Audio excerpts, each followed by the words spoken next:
Bereshit, the first word of the Torah and the first Torah portion. It's been one of my favorite Torah portions since I was little. It's the story of creation. It's filled with awe and wonder and color and light. Not sure why it's my favorite. Perhaps because my friend Shula chanted it every year in my home synagogue when I was a kid. Or perhaps because in preschool we sang, I don't know how many songs about creation. They went something like this. In the beginning, Bereshit. In the beginning, Bereshit. Those were kind of catchy. They stayed with me. I continue to teach them. Perhaps because there's stark visual imagery. There was darkness, there was light, there was day, there was night. God said, let there be light, and there was light. I could see it as I heard the words. I could imagine creation happening. Basically, I found it powerful to hear the story of creation each Rosh Hashanah. I took it just where it was. I didn't analyze it, I didn't wrestle with it, it was just beautiful. And then two things happened to make me deepen my meaning in this Torah portion. I went to Alaska, and I got older. First, Alaska. I saw glaciers for the first time. I stood at the foot of a glacier and was in awe. I couldn't speak. I knew the story of creation, and probably by that point in my life, in my 20s, I held it as a certain amount of metaphor, not that it literally happened. But then I stood at a glacier and I thought, something or someone must have created this. I couldn't explain it. My feelings of wonder defied words.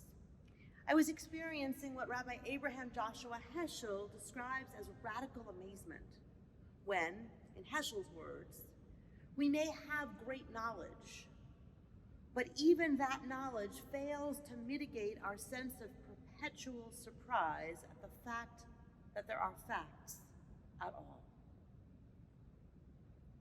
Second, over time, I've learned to stop and mark my moments of gratitude.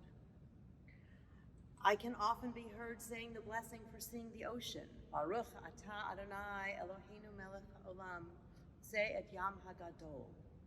I say that blessing too for seeing Lake Michigan. I know, it's no ocean, but I see Lake Michigan every day and it's awfully large, so I'm gonna say it for that too.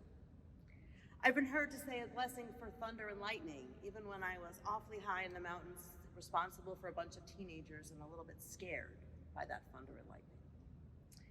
And I often stop and say the blessings, sometimes to my children's chagrin, for great wonders of nature.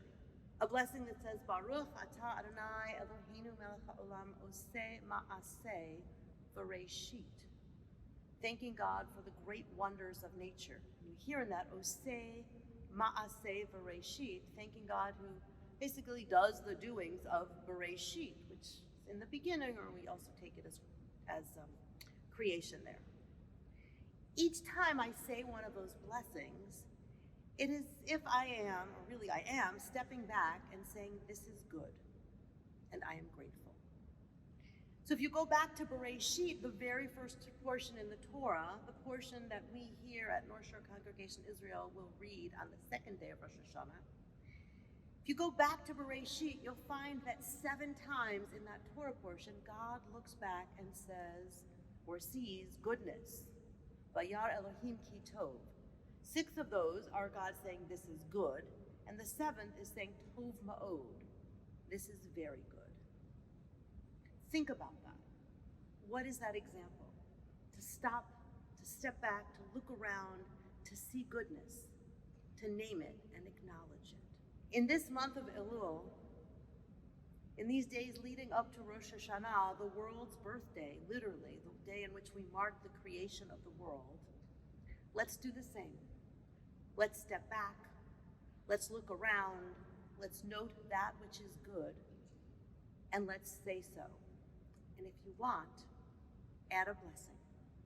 Baruch atah Adonai Eloheinu melech haolam oseh ma'aseh v'reishit.